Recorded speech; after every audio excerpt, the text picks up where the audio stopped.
Le New Concept Sport Running Mag vous est présenté par ASICS.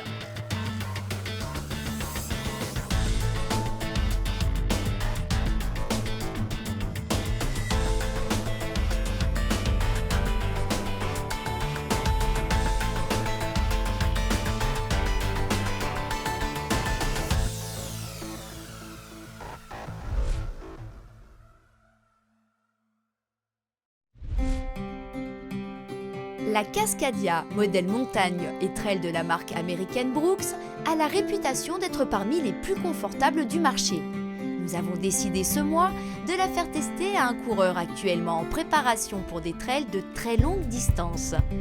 10 heures et plus à crapahuter dans ses baskets, n'est-ce pas un bon moyen d'éprouver le confort d'une chaussure? La Cascadia, c'est une chaussure que j'utilise depuis février-mars à peu près. Pour moi, sur les longues distances, avec justement la fatigue, au niveau des jambes, les chevilles, je ne la sens pas, la chaussure. Elle est vraiment agréable, elle ne m'handicape pas. Je m'occupe vraiment d'autre chose que de la chaussure. Elle m'accompagne vraiment bien sur n'importe quel terrain, que ce soit des rochers, que ce soit de la terre, de la boue ou du béton. Alors les atouts de cette chaussure sur des plus longues distances, les gens qui vont l'utiliser sur ces distances au-delà d'un 100 bornes, automatiquement, c'est vraiment l'aspect confort avant tout. Ils savent qu'ils vont plus l'utiliser en marchant que courir avec. Et les portions de footing et de course sur ces distances-là vont être un footing très agréable, très roulant. Et c'est la chaussure qui va apporter ce bien-être.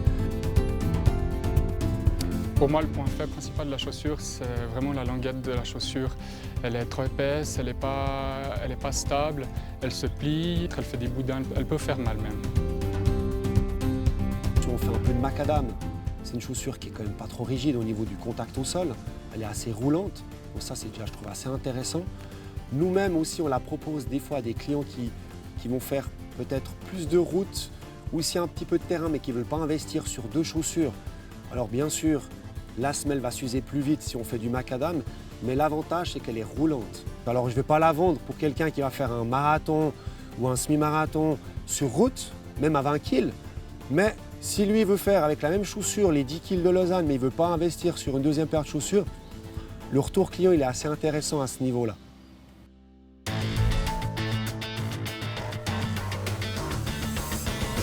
Fred, nous sommes confrontés très régulièrement, toi et moi, à des coureurs ou à des coureuses très débutants qui veulent s'y mettre ou même qui ont déjà commencé à s'y mettre mais qui n'y arrivent pas pour différentes raisons. Quelles sont pour toi les règles fondamentales afin de persévérer, de pouvoir persévérer et surtout d'y prendre du plaisir? Alors clairement, la première règle, c'est cette idée peut-être un peu triviale mais néanmoins nécessaire du confort respiratoire. C'est-à-dire que si systématiquement, dans les entraînements de course à pied, la personne rentre dans un mécanisme de souffrance respiratoire, d'inconfort respiratoire, il est tout à fait évident qu'à très court terme, la motivation va chuter rapidement et qu'il va y avoir abandon de l'activité course à pied. Alors le confort respiratoire, oui, mais comment le trouver en courant puisqu'on sait que la course à pied, même à très faible intensité pour certaines personnes, c'est déjà très essoufflant entre guillemets. Alors tu as raison. On retrouve souvent cette problématique, les gens en plus qui sont légèrement en surpoids, en surcharge corporelle. Alors là, il y a une combine assez simple. Il s'agit d'envisager une première phase de marche en légère montée, en maintenant une pulsation constante, modérée, puis demi-tour et on aborde à ce moment-là, on engage un léger jogging en descente et cette légère descente, attention, ce n'est pas la descente d'un sentier de montagne, c'est une légère descente faux plat descendant qui va permettre de délester un petit peu la pulsation cardiaque et permettre à la personne de courir, par exemple, 3 minutes de montée en marchant, 2 minutes de course légère en descente, en étant totalement confortable au niveau du souffle.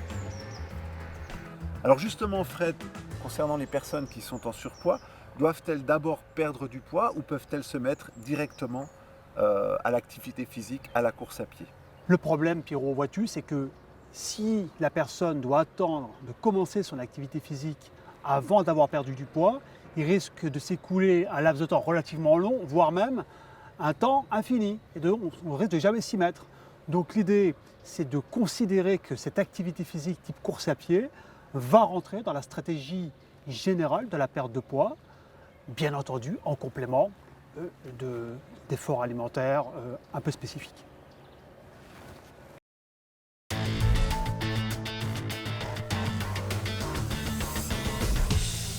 Plus les années passent et plus les chaussures de running de la gamme New Balance semblent gagner en légèreté.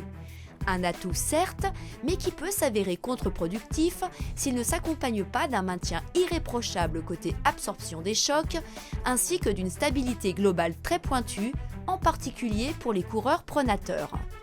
La sortie récente de la dernière version d'un modèle phare, la New Balance 1260, justement destinée aux pronateurs, est une bonne occasion de faire le point sur ce rapport légèreté-sécurité, essentiel pour le coureur populaire. Donc là, on est à la 5e version et les 2 points qui ont le plus évolué, c'est surtout au niveau de la légèreté, grâce à leur système N2 qui est un système de cushioning, d'absorption du choc. On a adapté le N2, technologie d'amorti de New Balance, avec une semelle EVA ensemble, comme ça l'amorti est mieux. La deuxième chose qu'on a changé, c'est dans le talon. On a mis le Azim Counter genou. Vous avez dehors de la chaussure, le coupe est différent qu'à l'intérieur. Comme ça, dans l'attaque du pied, vous avez une bonne liberté de mouvement. Alors, les 2 points forts pour la stabilité de cette chaussure, le premier c'est le T-beam, qui a une partie au niveau médio-pied qui permet vraiment une bonne stabilité du pied. Et la deuxième chose, c'est effectivement le T-pon, c'est la bidensité au niveau sous la voûte plantaire du pied, qui donne un très bon confort et qui donne vraiment un déroulement du pied vraiment très stable. On travaille avec les médecins du sport et tout, et cette chaussure va vraiment pour les pieds cambrés, les pieds affaissés, et surtout aussi pour des gros pronateurs qui ont une semelle mais qui n'auraient pas besoin d'une chaussure neutre, mais qui ont aussi besoin, malgré leur semelle orthopédique, d'une chaussure aussi avec un renfort contre la pronation. Alors le dernier point important, c'est le dessus de la chaussure est tout fait en Phantom Fit. Ça c'est un matériau sans couture, genou. Comme ça, vous n'avez pas de frottement sur le pied.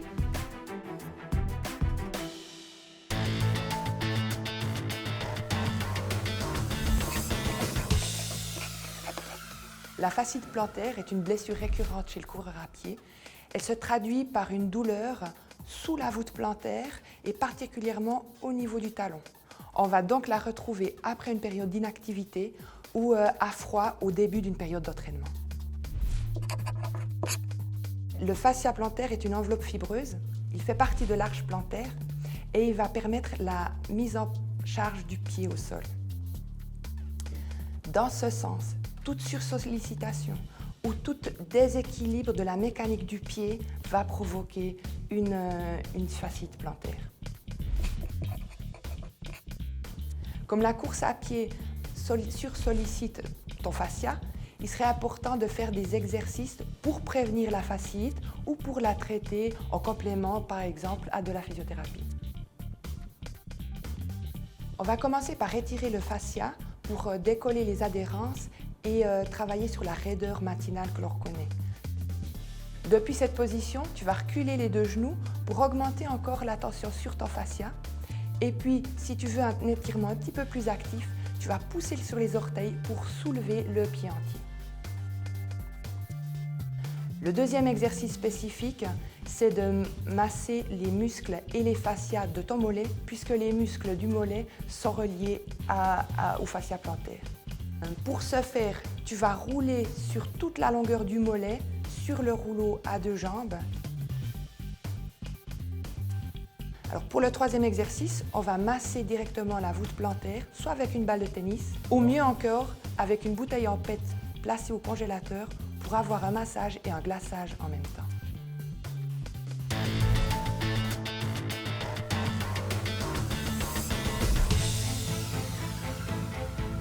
Bien-être, bonne humeur et soutien aux femmes atteintes par le cancer du sein sont au centre de la philosophie de la Montezane, unique course 100% féminine de Suisse romande qui vivra sa 4e édition le 23 août prochain au cœur de Montet.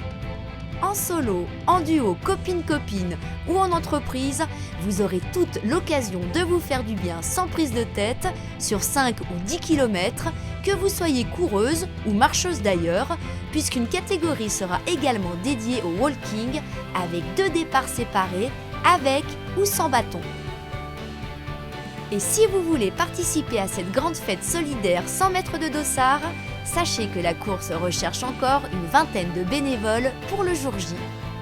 La Montezane, c'est le meilleur moyen d'aborder la rentrée tout en douceur.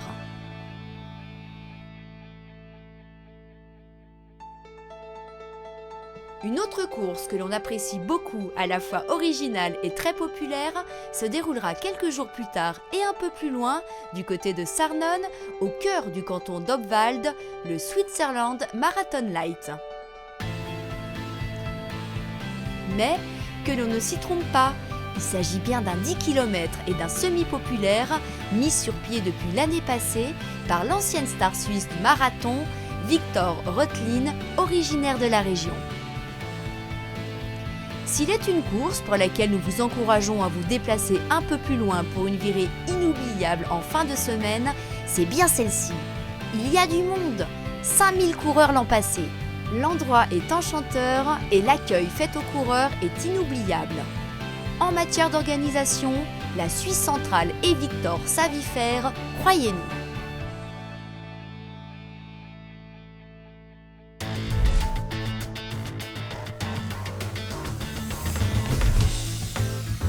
La toute nouvelle montre Garmin Forerunner 225 permet bien de prendre la fréquence cardiaque au poignet. Une bonne réponse qui a permis aux coureurs dont le nom s'affiche à l'écran de gagner cette montre d'une valeur de 329 francs. Superbe performance. Ce mois, vous avez l'occasion de gagner 2 paires de chaussures de running polyvalentes Brooks Cascadia en répondant à la question suivante. Quelle est la philosophie de la marque Brooks, résumée par son slogan ? A. For the die-hard runners. B. Run happy. C. Run forever. Envoyez dès maintenant votre réponse avec vos coordonnées complètes à l'adresse suivante mag@ncsport.ch.